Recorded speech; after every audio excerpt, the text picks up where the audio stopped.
I would say A Tale of Our Time has something to do with your own life experience that you've gone through and can relate to the story that's being told. What you put into the story based on your own life experience or whatever's going on in that contemporary period sort of elevates the material, and you can get a greater meaning from the tale. So, yeah, cool. Well, let's get into it.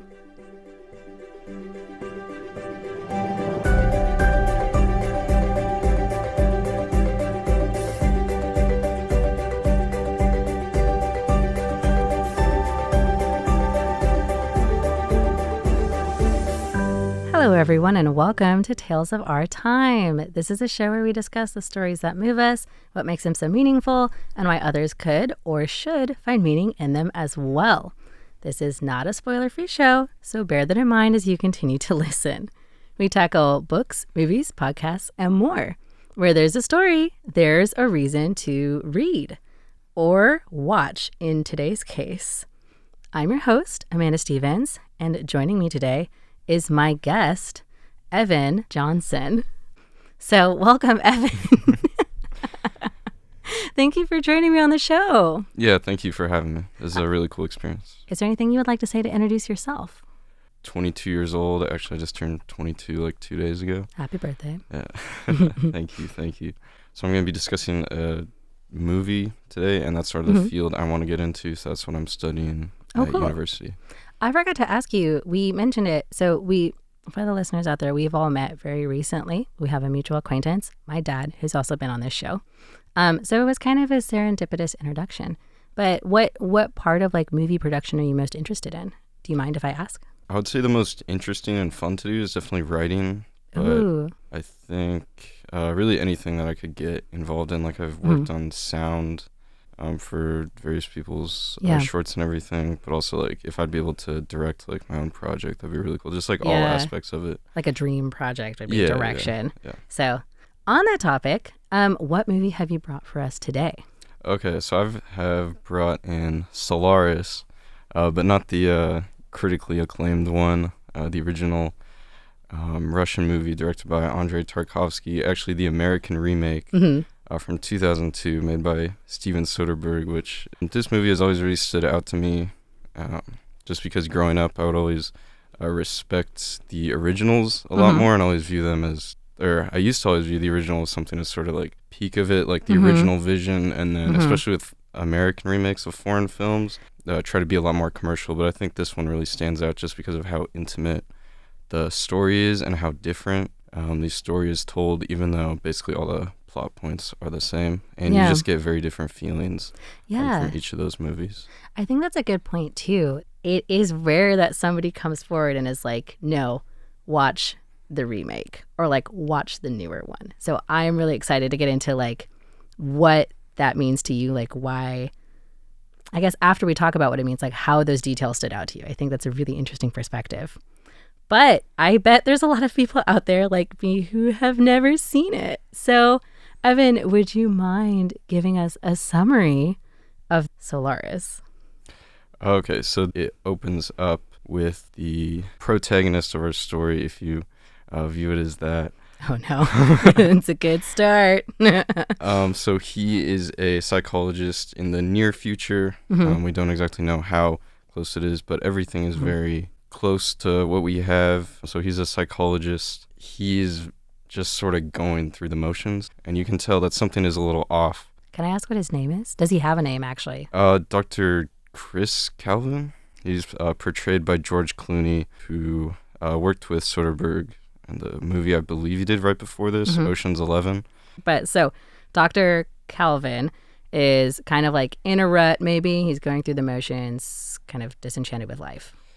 Yeah. He is in the kitchen cooking, and he actually cuts himself with a knife and washes off with water. And then these two, at first you think they're government agents, but they work for a contracting company who run a space station on the planet Solaris. And they play him this video message from an old friend of his. And it's a very cryptic message, just asking Chris to come to the space station. He doesn't say what's going on because he can't explain. it's also revealed that they actually sent a security force to the space station and then lost contact when they arrived. So it is, Bleak pretty. for his friend. Yeah. Does he go?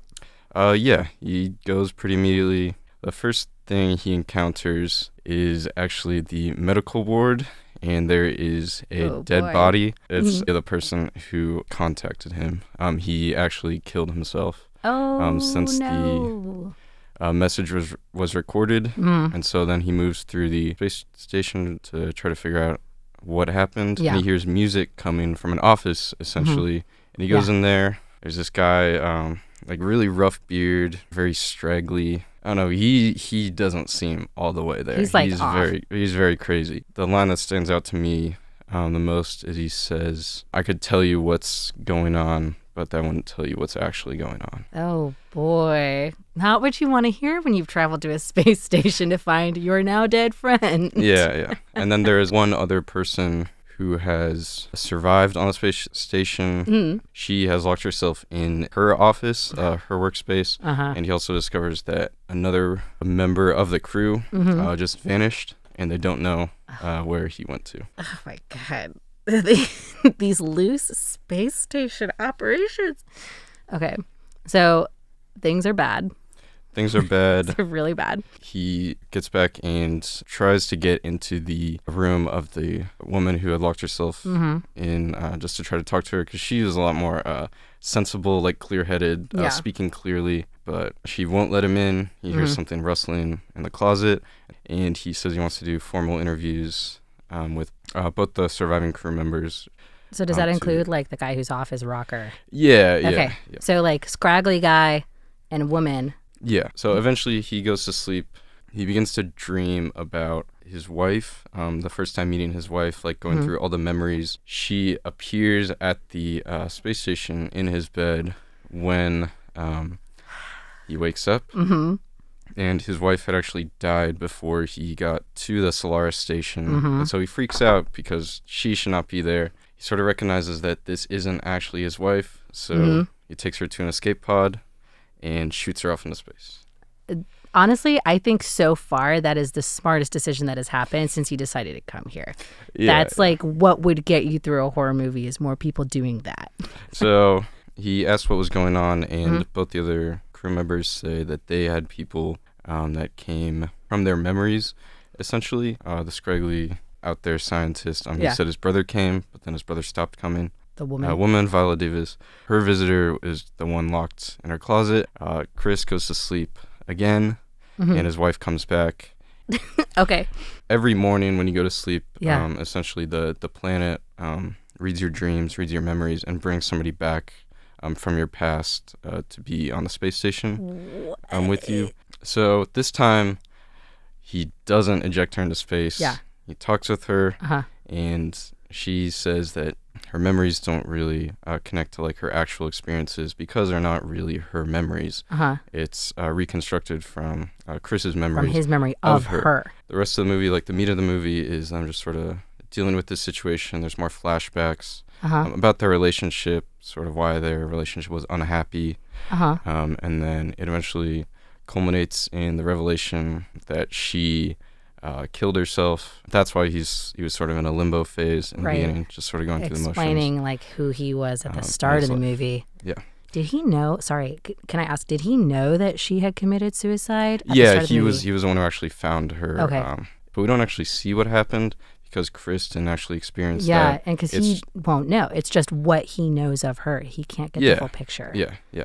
And so she is very, very unhappy. Yeah. Because all these memories are coming back, but they're not her memories. They're also not like good memories. Like I would hate to exist as this person that's like awful. Yeah. So it's a central conflict of the movie. And then Viola Davis, she's a much more sensible scientist. She does not view his wife as human. Yeah. Because she's not. She was created by the alien planet from her memories. She does not view her as safe to bring back to Earth. Chris is just completely sort of in disarray and wants to take her back. Eventually, because she is still suicidal from how he remembers her, she begs the scientist to actually use some sort of science fiction weapon Yeah, to yeah. essentially like blow her up.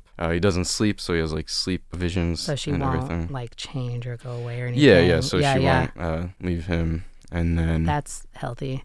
That's yeah, that's it's a good. very that's why he's not. He's losing it here also. Yeah, he's not. He's becoming scraggly guy number 2. Yeah, It's yeah, like what I'm seeing. a little bit. Yeah, a yeah, little yeah. bit. He's sort of trapped in the past with these ideals, just being very sort of controlling, which was how it was sort of in the flashbacks. Not a very happy relationship. Yeah, yeah. It eventually culminates after she goes to the scientist and gets blown up. It's revealed that Tregley guy, he had a twin brother. So the original crew member, when he woke up, it had been happening repeatedly, so he'd been killing him over and over again. And instead of the original killing the twin that came from Solaris, the twin that came from Solaris killed him in the first like 10 seconds of his life. So the reason he's been acting so out of whack is because he's not human. He's not a real person. Yeah. Yeah. He was a figment of the imagination, and now there's no memory for him to be based off of. There's nothing. Yeah. So he's sort of He's like a computer program with no coding. Yeah, he wants to stay at the station and just sort of join back with the planet. Wow. Is that how it ends? No. So there's only a little more left. So after his wife was killed by by like science fiction weapon. Yeah. Because they attacked basically like an extension of the planet. The planet begins growing in mass and threatens to just destroy the space station. Okay. So the only 2 remaining people, Chris, Viola Davis, the scientist, decide they have to leave. So they go back to Earth, and we go back, and Chris is just going through his daily life. Again, similar to how he was at the start of the movie. It's very sort of traumatizing for him because he thinks that he remembered his wife wrong, and so she wasn't a real person.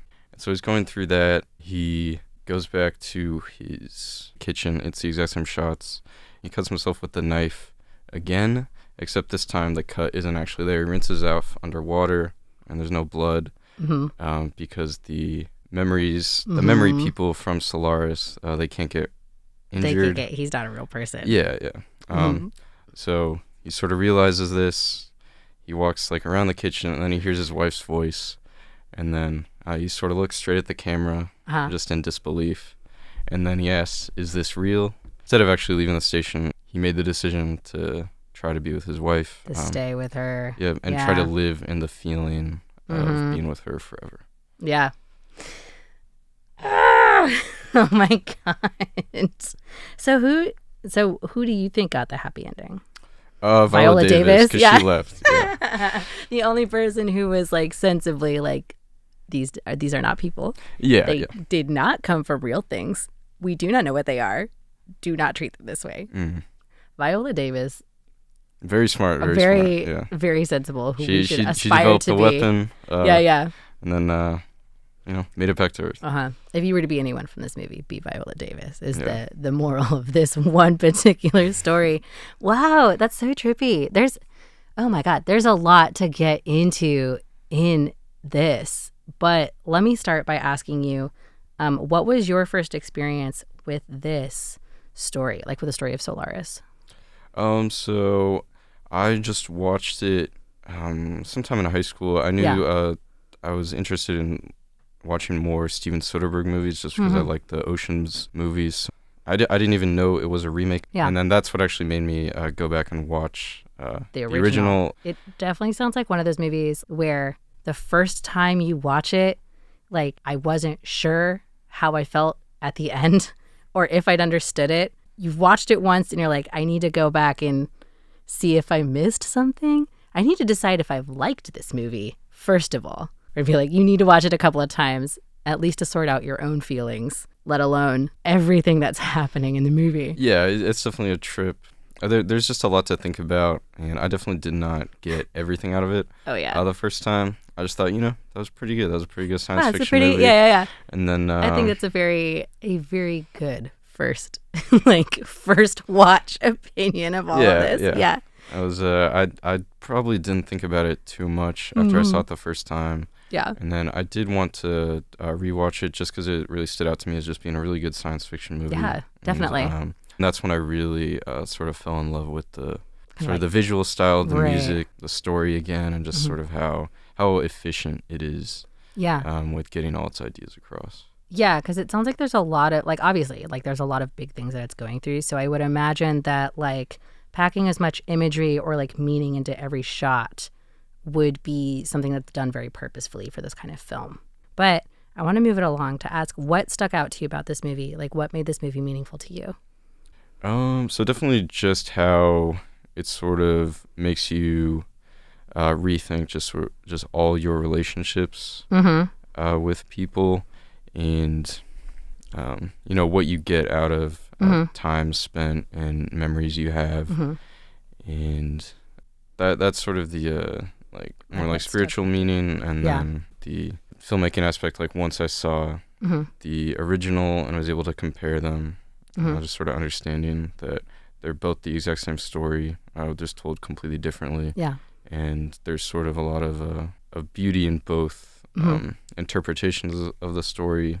And then this one is a lot more dense. Yeah. It's a lot more concise, just because it requires you to sort of put your own thoughts into it. Yeah. Instead of having everything spelled out. That's what I was going to ask. Like, would you say that you feel like the newer one does more like trusting the audience to kind of put it together, whereas like the older one was much more of like trying to tell you what was going on?